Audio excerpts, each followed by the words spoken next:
कौड़ी मंत्रा है, इसलिए इनसे बच करके रहना।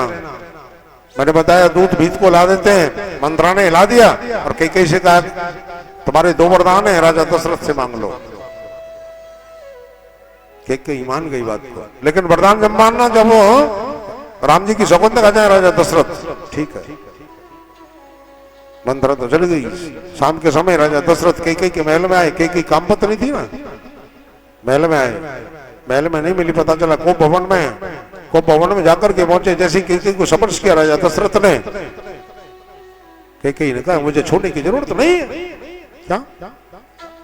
अरे तुम मुझसे प्रेम नहीं करते, मैं तेरे से बहुत ज्यादा नहीं प्रेम करते, तो तुम मुझे कुछ ना कुछ तो बतलाते।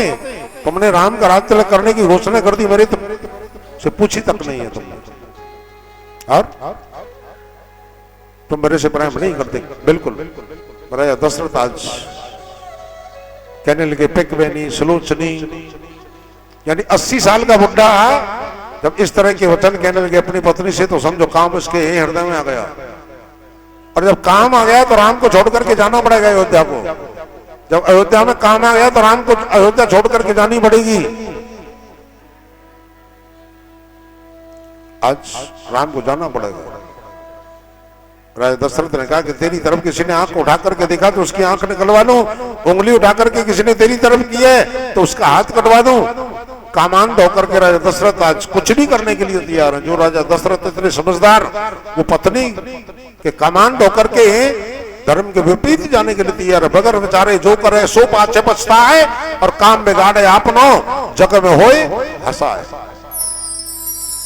दशरथ बगैर विचारे आज कई से करे, कई ने कहा कुछ नहीं, मेरे 2 वरदान है, वो दे दो आज बस। राजा दशरथ ने कहा रघुकुल रीत सदा चली आई, प्राण जाए पर वचन न जाए, मांग लो वरदान जो मांगते हो। कई ने कहा पहले राम की सौगंध खाओ, मुझे विश्वास नहीं है। आज कामांध होकर के राजा दशरथ राम जी की सौगंध भी खा गए। जब राम जी की सौगंध खा गए तो कई ने कहा सुनो कि सुनो प्राण प्रिय भाव तुझी का, पहले वरदान में कि सुनो प्राण प्रिय भाव तुझी का, देहु एक वर भरते टीका। यही प्राण प्रिय है, मेरे प्राणों के प्यारे, मेरे पति देव, यदि तुम्हारे हृदय को अच्छा लगे तो मेरे भरत को सोने हूं प्राण प्रिय भावत जी का, देव एक बार भरते हूं टीका। यदि तुम्हारे हृदय को अच्छा लगे तो मेरे बेटे भरत को टीका दे दो, टीका। मंत्रा ने कहा था सुतई राज मांग लेना भरत के लिए, लेकिन कई सुतई राज नहीं मांगती। कई को लोग बुरा भला कहते हैं, गलत है। कई ने टीका मांगा अपने बेटे के लिए, कलंक का टीका, टीका कलंक का मांगा जाता है। क्या मांगती कई? क्योंकि कई को पता है कि मेरे पति को पुत्र वरह में मरना है, क्योंकि श्रवण कुमार के पिता का श्राप लगा है। जब श्रवण कुमार की छाती में राजा दशरथ के हाथ से शब्द विधि विधान लग गया था और श्रवण कुमार की मृत्यु हो गई। आखिर समय में श्रवण कुमार ने कहा मेरे माता पिता को जल पिला दो। राजा जाकर के राजा दशरथ जब जल लेकर के श्रवण के माता पिता के पास जाकर के पहुंचे, चुप खड़े हैं, आज बोलते नहीं। श्रवण के माता पिता कहते हैं बेटे जब तक तुम बोलोगे नहीं तब तक हम तुम्हारे हाथ से जल नहीं पिएंगे। आज राजा दशरथ की आंखों में आंसू हैं। वो कहने लगे तुम्हारा बेटा नहीं है, तुम्हारे बेटे का हत्यारा तुम्हारे सामने खड़ा है। गलती से मेरे से शब्द विधान तुम्हारे बेटे की छाती में लग गया। इतनी बात सुनकर के श्रवण कुमार के माता पिता ने दोनों ने श्राप दे दिया कि तुम भी हमारी तरह पुत्र वरह में मरोगे। राजा दशरथ सुन लो हमारी बात। और वो श्राप कई को याद था। और पुत्र वरह 2 प्रकार का होता है, एक तो चारों बेटे मर जाएं तो पुत्र वरह होगा राजा दशरथ को, और चारों बेटे मर जाएं पुत्र वरह हो तो ये रघुवंश डूब जाता, क्योंकि वंश आगे नहीं चलता। आज रघुवंश को बचाने के लिए कई ने दूसरे प्रकार का पुत्र वरह किया कि 2 को ननिहाल में भेज दिया और 2 को वनवास, और राम को वनवास इसलिए भेजते क्योंकि राम में प्राण बसे हैं राजा दशरथ के। राजा दशरथ कहने लगे कोई बात नहीं, राजा भरत बने या राम, कोई बड़ी बात नहीं, दे दिया वरदान, दूसरा वरदान मांगो। जब दूसरा वरदान मांगने के लिए कहा तो कैकेयी ने कहा कि अपने हृदय को पक्का कर लो।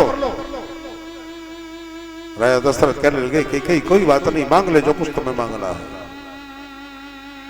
दूसरे वरदान में कैकेयी ने मांगा कि तापस वेश विशेष उदासी 14 बरस राम वनवासी। तपस्वियों का वेश हो और 14 बरस तक राम वन में रहें, ये मेरा दूसरा वरदान है। दशरथ ने सुना, लेकिन कैकेयी से कहा कैकेयी कहीं तुम पर मांगने में कोई गलती तो नहीं रही, कोई गड़बड़ी तो नहीं हो गई मांगने में?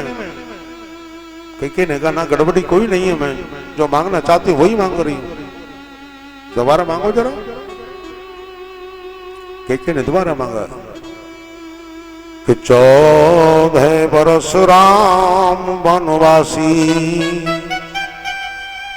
तापस वेश विशेष उदासी 14 बरस राम वनवासी। राजा दशरथ ने कहा कैकेयी ये दूसरा वरदान मांग करके तूने मेरे प्राणों को उजाड़ने का कार्य कर दिया। कैकेयी तू समझ अब भी ये दूसरा वरदान और कुछ मांग ले इस वरदान की जगह। ये राम मेरे प्राण है, यदि राम मुझे छोड़ करके चले गए तो प्राण भी मेरे चले जाएंगे और तू कैकेयी तरसती रह जाएगी मान जाके कहीं। लेकिन कैकेयी ने कहा देना है तो दो और नहीं देना तो वतन से पलट जाओ। राजा दशरथ कहने लगे कैकेयी तुमने बहुत बड़ा मेरे साथ गलत किया है, इतना गलत मुझे नहीं करना चाहिए था। ये राम रूपी खजाना ही केवल मेरे वास्ता गुजारे को तूने लूट लिया कैकेयी। आज इस खजाने को मत लूट, मैं तेरे हाथ जोड़ता हूं। दोनों हाथ जोड़ करके राजा दशरथ आज कैकेयी के सामने प्रार्थना करने लगे कैकेयी तूने लूट लिया, कैकेयी तूने लूट लिया दशरथ के खजाने को, तू तरस जाएगी रानी